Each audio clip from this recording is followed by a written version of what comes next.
Linda and I are delighted to be here this morning to be part of the launch of National Child Protection Week this year. We here at Government House are on the land of the Ngunnawal people, and if you know Canberra, you'll know this is a beautiful part of Australia, and we do thank them for looking after it for us for generation after generation. Could I acknowledge Ms Anne Hollands, the National Children's Commissioner, of course Teresa Scott, the Board President of NAPCAN, the supporters, advocates, ladies and gentlemen, all who have joined us this morning. Linda and I are pleased to be able to join you for this important event on our national calendar, the launch of the National Child Protection Week 2021 here in Australia. Data from the Australian Institute of Health and Welfare informs us that the number of children receiving child protection services from 2016-17 to 2019-20 increased by 38%. That substantial investigations remained at 9 per 1,000 children, and care and protection services at 11 per 1,000. Approximately 175,000 Australian children received services in 2019-20. Now, these statistics will not surprise anyone in today's audience, but they do remind us of why we are here. The public is rightly concerned with the current increased risk to our children, especially the potential risks to educational outcomes and mental health. Linda and I share that concern. Over the past 3 weeks, we have held a series of virtual meetings with representatives from the mental health sector, the national secondary education sector, the national early childhood sector, and recently with the National Children's Commissioner, Anne Hollands. We have found these meetings to be extremely beneficial. They've allowed us to gain a first-hand account of what's happening on the ground, and including the chance to speak with those on the front lines who are assisting those in need. Child protection has the aim of intervening in a family setting that is placing a child at risk of experiencing neglect or one or more of a set of defined abuses. Child protection removes children from harm or potential harm, which in itself is an absolute necessity, but it also does so to create opportunity. In that context, this year's theme for National Child Protection Week is particularly apt. Every child in every community needs a fair go. Every child needs to be able to grasp the opportunities that life provides.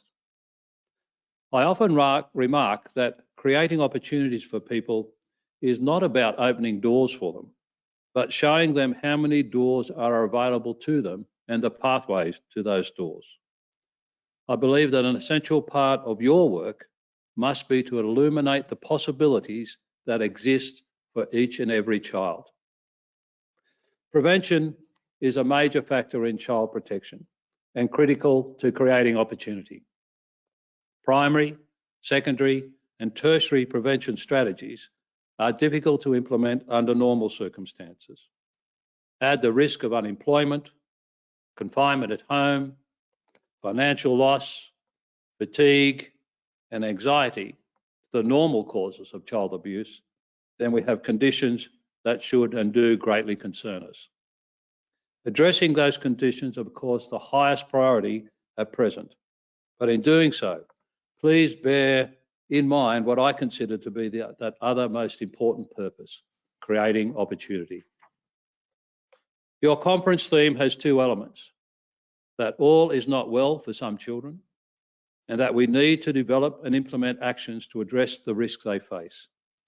To achieve the latter is why we're all here today. And it's why I'm particularly pleased that I accepted the patronage of the National Association for the Prevention of Child Abuse and Neglect. From my recent conversations, I'm assured that the risk of our children is well understood, and that there is the will and enormous energy to provide outcomes. Mitigating the risk to our children will require policy that is child-centric, or indeed children's policy, policy for children, and the application of appropriate resources. You do not need my urging to lead on this matter. but I'm confident that you'll do so. Changing the course of one life in our life is a very powerful motivator for action. The National Child Protection Week is about changing the lives for many. Now, I'm an optimist by nature. I believe in the best of people, and I have been repeatedly, or have seen repeatedly, the best in Australians. Linda and I could talk to you all day and all night about the richness of spirit that exists in communities all around our country, and we have seen the Australian willingness to take on big issues and to succeed. You are all examples of that richness of spirit and aspiration, and that gives me confidence. In 2021, National Child Protection Week comes at a critical juncture. It provides an opportunity to raise awareness and to remind us all that the welfare and safety of our children is a joint responsibility, indeed a national joint responsibility. This week is about turning a general agreement with a theme that all children deserve a fair go into action.